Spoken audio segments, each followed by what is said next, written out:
Hello YouTube, welcome back to the channel. In this video, I want to talk about optimizing for simplicity rather than overcomplicating your website with a bunch of different things. Alright, so just a disclaimer before we start is that these are all things that I've learned through trial and error. So take it as purely theoretical. So it's just things that has worked for me. So it might not be the best way to do something. It might not even be the correct way to do it. So take everything I say with a grain of salt and do your own analyzing, your own critical thinking, and take the things that you think might work for you and ignore the things that you think are wrong, as you should with all the videos you watch. Yeah, so let's get started. I think there are some pretty controversial things, right, that I might bring up in this video. First thing is that I think most of the time offering free gifts actually decrease your conversion rate, and also at the same time it hurts your COGS. So why do I think that it decreases conversion rate?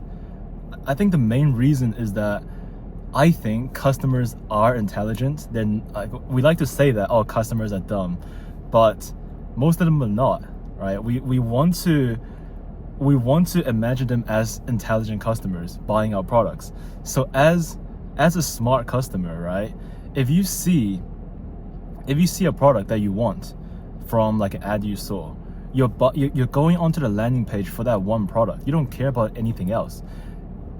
You, the seller, you might think is complementary to the main product, but from the buyer's perspective, they simply might not care about those products that you're adding as a free gift, like a free ebook or like a free oil, like a free small item, whatever. For them, when they see the free gifts, from my perspective, the first thing they would do is what I would do is I would probably think that the free gifts are being factored into the price of the total price of the item. So for example, if you're pricing it at $49.95 and you have 3 free gifts, from a smart customer's point of view, they will think, or have, maybe they won't 100% sure, but they're gonna have that idea like somewhat, like, okay, they're giving a free ebook, they're giving a free, but they're probably gonna think that it is factored into the price. So now they're gonna think, okay, so I don't want these 3 products, I don't want this ebook, I don't want this other product, but I'm forced to take it because it's being factored in as a free gift. So in that case, I feel like I'm paying more than I should because I'm getting these quote-unquote free gifts, right? And I think the only way to make free gifts increase conversion rate 100% sure, because if we just consider the possibility of a smart customer, right? If we want to completely rule out that possibility, we have to make sure that our free gifts, they can tell what the free gifts are or what they do just by looking at it, just by a small bottle, like a small picture of the free gifts. Because with a free gift, right, they only see like one picture of it and like 3 words of the product name, like a free sleep guide ebook, right, or like a free something oil. But those things can be a bit ambiguous. Whereas if we take something like if we take AG1 for example, if you look at their free gifts, it's like a free bottle. If you look at a free bottle, you know what it is, right? So I feel like in order to make free gifts actually work in your favor and not against you, is to make sure that the free gift you are adding is very, very thought out. It actually complements your main product, and also it's very self-explanatory.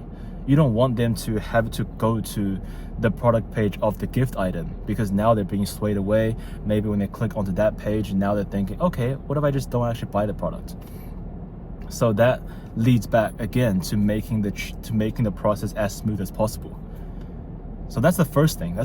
I think free gifts are not worth including, especially when you're just first starting out. Maybe you can test it as you go, but I would just avoid it completely. It has worked for me. Right now, my product has a 8% conversion rate with no free gifts, and that's just the first thing I'm mentioning. So now the second thing is, I think having a pop-up, you know, the ones that it pops up, you enter your email, I think that also decreases conversion rate.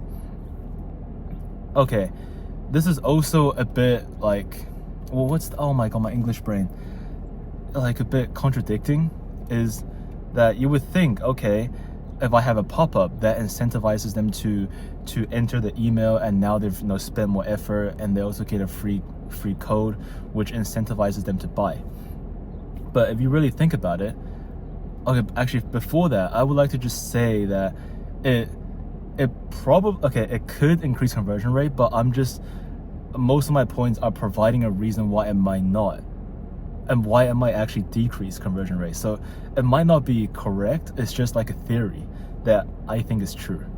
So when they enter the email, they enter the email, they go to the email, they pull the code, they come back, and they look at the product page again, go to the checkout, enter the code, and buy. That's a very long process compared to just product page, and then checkout, and then buy. It's 3 steps versus pop-up, enter email, check email, grab code, come back to product page, rescroll product page, checkout, enter code, and then pay. It's like a 3-step versus a 10-step. And anything could go wrong during any of those steps to actually hurt your conversion rate. For example, the email takes 2 minutes late to come through. Now the impulse brain is like dying out. Also, maybe they copy the code wrong and it doesn't work, and they're like, okay, I just won't buy it. And also they go to the email, they come back. During that time of re-looking through the product page, rethinking it through, they might not buy the product, because with Facebook ads, everything is pushing on impulse buying. So any friction with the code, with the email, I feel like it hurts conversion rate. Whereas if you want to give a code and increase the conversion rate through a code because they feel like they're getting a discount, you can simply include the discount code beneath your checkout button. That's what I do right now. It's like use code 1 for 10% off, and this is like a custom graphic I made using Canva, and I just insert an image block below the checkout page, below the add to cart button or below the pay button. And I found that over 50% of the people use that code. So over 50% of my buyers use the code 1 to get a 10% discount. So I feel like that gives you the benefit of both worlds. It gives the customer a discount and a further reason to buy, and it also prevents any loss of impulses, any loss of whatever during the entire email flow, welcome email, pulling the discount code during that entire process. And my third point is that any sort of cross sells, cart upsells, or just any sort of upsell will decrease in conversion rate. And this is just a fact. Like I feel like it's not a theory anymore, it's a fact. It will decrease your conversion rate. And it's a matter of whether the increase in AOV is greater than your decrease in conversion rate. And why it decreases conversion rates is, I think it's pretty obvious. If you have upsells, right? If you have upsells, if you have product cross sells, any sort of upsell other than post-purchase because they've already bought, but any sort of pre-purchase upsell will result in the customer wandering off. It will result in the customer wandering off. Imagine you had a cart upsell. Imagine you had a cart like one of those reward progress bars, right? It's like, oh, you're missing $5 extra to get a free shipping, or like get 10% off. When the customer sees that, they're gonna feel like, okay, if I don't order something else, I'm losing value because I'm not getting the free shipping and I'm so close. You would think that's a good thing, okay? You're incentivizing them to buy some more. But at the same time, you're also swaying away those people who just want to buy that one thing and they don't want to buy anything else. But because they feel like they're not getting their money's worth because they're so close to the reward tier, now they're just not going to buy. So, and with like a car upsell, for example, like let's say there's no progress bar, it's just upsell items. They're gonna go to they're not gonna just press upsell. They're not just gonna buy that, like click the upsell. They're gonna go to the product page and check it, like what it actually is, to learn more about it.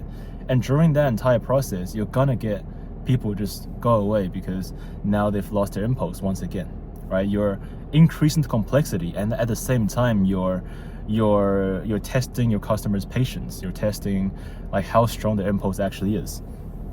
So those are the three things, and all three things lead back to the main point, which is you want to make the process as simple as possible. You want to make it just as simple as possible. Like, it's just product page. It's just a product page, and with a discount on the product page, so they can just use it straight away, or it's like pre-applied. And that's all. Product pages, a few sections, testimonials, none of that upsell stuff. None of that upsells. You can test it afterwards, of course, but I feel like when you just first start with this new store, you want to just make it extremely easy, extremely simple, to the point that there's no other place for the customer to go. There's nowhere else for them to go. They can only press add to cart or buy, and then they buy. There's no distractions. There's no email distractions. There's no other product distractions. There's no like random free gifts where they're just confused. Yeah, and all of those combined, using all three of those things I just talked about combined, making my product page as simple as possible has resulted in my current conversion rate, which is around 8 to 8.5%. And today, I'm at another record day. It's currently 3 p.m. and I'm at 13.5K. Oh my God, it probably will be a 15K today.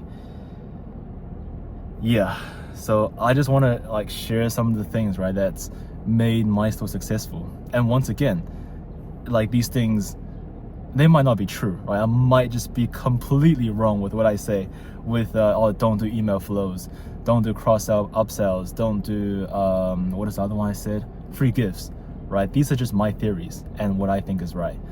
So you could test it, try it out, make it as simple as possible. And one more thing to keep in mind is, if you want to make it even more extremely minimalistic, you don't even have to have a home page, and you don't ever want to have like a catalog page or like a track my whatever page. Just your nav bar is just your logo and bestseller, and the bestseller links to your product page. And when they click on the home page, you can also set up a redirect, so that when they go to your home page, they get redirected to their product page again. So they can't escape the product page, right? They can't confuse themselves. All they need to do is they have the impulse from your ad, they come to your product page, see your product, you have some decent social proof, and they just buy. It's as simple as that. Like, no free gift, upsell, post-out gimmick, no free shipping reward tier gimmick. There's no gimmicks. Just make it as straightforward as possible. And as a result, you might not maximize your AOV, but you're maximizing your conversion rate. And then slowly you can test. Now you have your base, maximize conversion rate. Now you can test different post-sales, upsells, and then compare whether that's actually decreasing your conversion rate or not. If it's not, then great. You're maintaining your maximized conversion rate as well as increasing your AOV, which is fantastic. So yeah, I hope that was helpful. I will look to make more of these like mini tips videos in the future, just little things that I pick up, I learn on the way. But yeah, thank you for watching the video, guys. I'll see you in the next one. Bye bye.